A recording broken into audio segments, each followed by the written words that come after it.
Assalamualaikum warahmatullahi wabarakatuh. Waalaikumsalam warahmatullahi wabarakatuh. Izin memperkenalkan diri Gus. Perkenalkan, nama saya Lesia Istiqomah, biasa dipanggil Isti, dari Prodi Pendidikan Agama Islam. Oke. Ini juga bapak-bapak yang hadir semuanya istiqomah, Dok. Ikatan suami takut istri ketika di rumah. Kalau ekspektasinya Fatimah, istri 4 satu rumah. Jadi kalau punya istri 4, Bu, itu namanya Superman. Nah, punya istri 3, gentleman. Punya istri 2, powerman. Punya istri 1, cemen. Nah, Gus minta yang mana? Cemen. Walaupun istri saya sudah mau untuk dimadu. Abah, saya siap dimadu. Syaratnya asalkan Abah mau diracun matamu. Kalau bapak dosen tanya sama saya, Pak, madu asli atau palsu? Tanya sama saya. Saya ahlinya madu, Pak.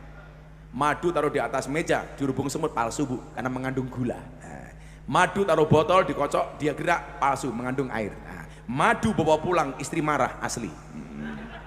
Silakan dicoba, Pak dosen. Dikeruwak raine. Silakan Mbak Isti. Cita-citanya pengen jadi apa, Isti? Pengen jadi dosen. Oh, dosen. Kirain jadi istrinya Gus Miftah. Ora nduk jamu sing pahit nggarai mari, mosok kowe sing manis gawe lara ati. Iya. Ingat Isti, cantiknya wajahmu hanya akan membuat laki-laki menatap, tapi cantiknya akhlakmu akan membuat laki-laki menetap. Maka jaga baik-baik, Dok. Rungokno kuwi. Tahu bulat digoreng dadaan cuwilik regane 500-an. Mosok namu gede rasane namok dol gratisan. Makanya kalau ada cowok suka sama kamu, pilihannya cuma satu di antara dua, halalkan atau tinggalkan. Wah, taklukkan aku bukan dengan I love you, tapi dengan kobil tuh. Wah, ngono ti. Apa pertanyaannya, Isti? Tentang radikalisme. Jadi faktor apa sih yang utama yang menyebabkan terjadinya radikalisme dan bagaimana cara kita untuk menyikapinya? Faktor utamanya sebenarnya cuma satu, salah paham atau pahamnya yang salah, itu saja. Orang kemudian terpapar paham itu, Bu, itu cuma salah paham atau pahamnya yang salah. Lah biasanya itu berangkat dari lingkungan pengajian yang salah. Saya seringkali dibully, Bu, ketika saya mengatakan pengajian kok salah. Salah, banyak yang salah. Seperti apa? Tafsir agama yang salah, memberikan doktrin agama yang salah. Lah cara mensikapinya bagaimana, Nduk? Ya belajar sing tenanan. Lah Gus Dur pernah mengatakan begini, akan datang satu saat orang tidak pernah ngaji tahu-tahu dipanggil kiai. Akan datang satu zaman orang tidak pernah ngaji tahu-tahu dipanggil ustadz, tahu-tahu dipanggil ulama. Dan ini banyak banget di Indonesia. Contoh yang kemarin tahu-tahu dipanggil Gus. Allah Subhanahu wa taala berfirman di dalam surat An-Nas, alladzi yuwaswisu fi sudurin nas. Tidaklah aku ciptakan jin dan manusia kecuali untuk beribadah. Lah iki tangko ngendi? Oh tenan. Kok geting aku? Amin diketun. Lah ini maka posisimu seperti anak-anak begini coba. Kalau ada kegiatan-kegiatan kampus, kamu lihat. Kan kalau dulu di SMA itu ada rohis ya, rohis atau apa? Itu mohon maaf, itu gua banget Bu terpapar. Bahkan yang membuat saya bersedia apa? Kemarin ada survei di Jawa Timur, 37% mahasiswa dan pelajar di Jawa Timur itu terpapar paham radikalisme dan intoleransi. Kalau Jawa Barat saya nggak gumun lah, sana bukan lagi terpapar tapi gudangnya. Tapi kalau Jawa Timur coba Anda lihat. Maka disitulah kemudian, Dok, kamu butuh ngaji yang benar. Maka Al-Quran mengatakan apa? Fas'alu ahla dzikri in kuntum la ta'lamun. Bertanyalah kepada ahli dzikir ketika kamu tidak mengetahui sebuah persoalan. Kemudian kedua, saya banyak kasus orang terpapar gara-gara sering baca buku tanpa guru. Makanya kenapa kita diingatkan dalam kitab taklim, al ilmu bila syaikhin fasyaihuhus syaiton. Ilmu tanpa guru, gurunya setan. Salah milih guru, guru nembahne setan. Dulu lebih ngeri lagi Bu, zaman MTA itu yang suka menyesatkan itu. Itu cuma dari radio kita dengerin. Kita nggak pernah tahu ustadznya siapa. Padahal yang namanya radio itu apa, Pak Moderator? Ono suarane, ono wujute. Sangat iku lah ono suarane, ono wujute, jenenge entut. Makanya dulu di Banyuwangi ada lagu judulnya entut, Bu. Son sembore semiki mas yo taudan jero ati ana suarane ra ana wujude entut jenenge. Kalau entut berarti apa? Sifatnya fitnah, Nduk. Sing ngentut sapa, sing mambu sapa. Makanya orang itu kalau nggak jelas gurunya sukanya nyala-nyalain. Kalau gurunya entut, mondoknya di mana? Al-Ma'hadus Salafiyah As-Silitiyah. Seremok di sana. Jangan sampai ya dosen-dosen kita kemudian terpapar paham-paham seperti itu, Bu. Enggak boleh, apalagi dosen. Jangan. Kalau di Jawa Tengah, Mas Ganjar tuh bilang, pokoknya ada ASN terpapar radikalisme pecat. Langsung begitu. Saya ketemu guru dari Kudus, kita kajian kebangsaan sama anak-anak SMA. Dia mengatakan apa? Indonesia tidak bisa makmur gara-gara tidak berpaham khilafah. Dia saya tanya, saya mau tanya. Anda lihat, mana negara di dunia yang berhasil dengan khilafah? Dia bilang mana, Pak? Arab Saudi. Ih, goblok meneh. Arab Saudi itu bukan khilafah, al-mamlakah. Perjanjian dari As-Saud dengan Syekh Abdul Wahab. Makanya Syekh Saud memimpin kerajaan Wahab soal ideologi beragama. Makanya kenapa mereka Wahabi? Itu bukan khilafah. Bahkan hari ini Muhammad bin Salman mengatakan apa?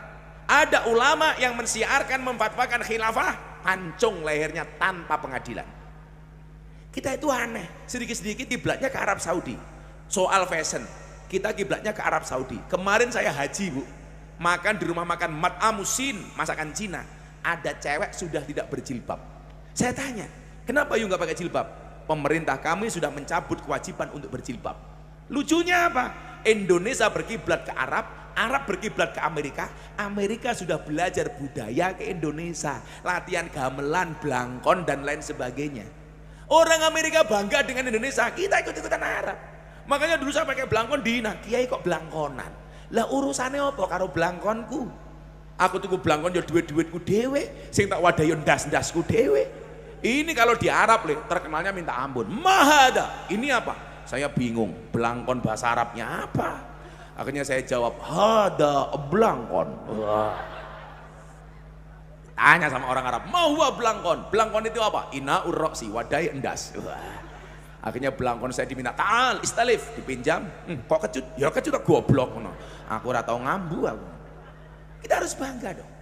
Makanya sabta saya, Bu, itu kemudian apa? Dari awal saya terjun ke dunia dakwah, saya punya prinsip membudayakan agama, bukan mengagamakan budaya. Lah orang Indonesia banyak yang gagal paham membedakan mana agama, mana budaya. Kamu tadi siapa? Istiqomah tak tanya. Perintah nutup aurat itu budaya apa agama? Pakai mic dong. Perintah nutup aurat itu budaya apa agama? Agama. Agama. Cara menutup aurat budaya apa agama? Agama. Budaya.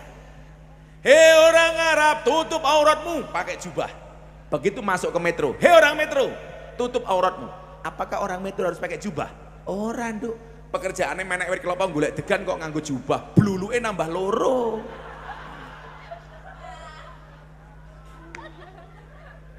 Ya, Bu ya.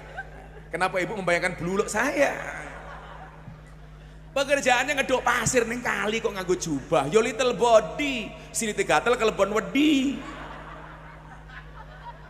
Narik becak ning alun-alun metro kok nganggo jubah. Narik rem ya iso salah. Kowe ngerti becak kiri menendi ning isor sadel ra mandek-mandek.